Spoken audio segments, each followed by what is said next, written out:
C'est pas si facile. Non. Ah, comme ça. Maintenant, tu tires. Ah, wouh. Je vais ouvrir la porte.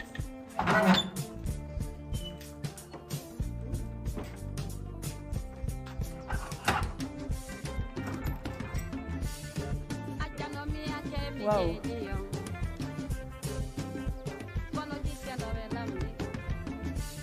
Impressionnant. T'as vu le sol? Donc cette case à palabre, elle a été construite en 1936 pendant la colonisation française. Donc c'est les Français qui ont construit cette case. Ils l'ont construite sur le même modèle de la case que nous avons vue hier à Fugumba. Ils ont repris ce modèle pour construire ici une case à la palabre où ils pouvaient réunir les 9 chefs des 9 régions du Fouta Djallon. Donc les Français, ils ont remplacé ces 9 chefs, ils ont choisi 9 nouveaux chefs pendant la colonisation. Mais ils avaient besoin de ces personnes pour accéder aux populations, parce que les populations ne croyaient pas aux Français. C'était des interlocuteurs pour les Français. Il faut juste savoir que le Fouta Djallon, c'est la région qui s'est le plus battue contre les colons. Donc ils ont été battus par les Français, mais c'était la plus grosse résistance en Guinée. Donc vraiment, c'était important d'avoir ce contact avec les populations et d'avoir ces interlocuteurs. Ici, ils ont voulu reconstruire la Casa Palabre de Fugumba, mais dans un endroit neutre. Et ils l'ont construit beaucoup plus grande que traditionnellement. Elle est plus large, mais ils ont respecté les mêmes matériaux. Donc au sol, c'est de l'argile, donc de la terre argileuse. Les murs sont en terre et sont construits avec la même méthode que la case de Fugumba. Et le plafond est orné un peu de la même manière, avec des techniques traditionnelles. Donc toute cette case, elle a été construite à la main et elle a été décorée à la main.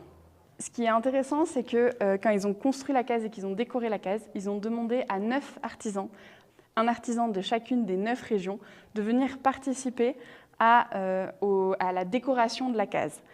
On peut voir ici ces formes qui sont 3, 3, 3, 3. Donc il y en a 12. Et en fait, c'était les places des 9 chefs, plus les places du gouvernement colon. Ces 12 places ont été décorées différemment. Donc tu peux voir ici la différence entre là, ici et ici. Et donc ça, c'est les artisans de chaque province qui sont venus dessiner le symbole de la province. Donc quand les chefs y rentraient dans la case, ils pouvaient tout de suite deviner et ils remarquaient tout de suite où était leur place. Comme tu l'as vu, la case est ronde et il y a surtout 4 portes, 4 entrées différentes. Et donc chaque entrée, chaque porte était empruntée par des personnes différentes. En fonction du statut de la personnalité, elle empruntait une porte et pas l'autre. Donc chacun savait exactement par quelle porte il devait rentrer. Donc ça, c'était très important dans la culture. Vraiment, c'est hyper intéressant quand même ce que les colons ont mis en place, parce qu'en voulant recréer une case à palabre, où ils avaient un endroit neutre, ils ont réussi à recréer ce dialogue avec la population. Donc ils ont vraiment voulu réutiliser les techniques traditionnelles, et ça, c'est très intelligent de leur part.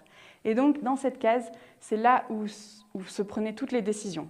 C'est là que les 9 chefs se réunissaient avec les colons pour se plaindre, dire tout ce qui n'allait pas.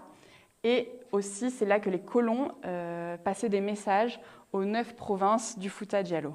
C'est aussi ici que Sékou Touré a réuni les 9 chefs pour les sonder au niveau de l'indépendance, du sondage de l'indépendance qui a eu lieu en 1958.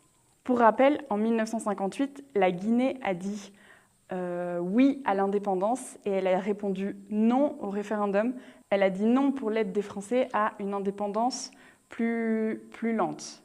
C'est le seul pays d'Afrique qui a dit non à cette aide. Donc c'est pour ça que c'est le premier pays en Afrique subsaharienne à avoir eu son indépendance d'une colonie française en 1958 et que les autres, ils l'ont eu plus tardive dans les années 1960. Donc ça a été une décision très importante pour la Guinée. Et après ça, Sékou Touré est devenu le premier président de la Guinée libre.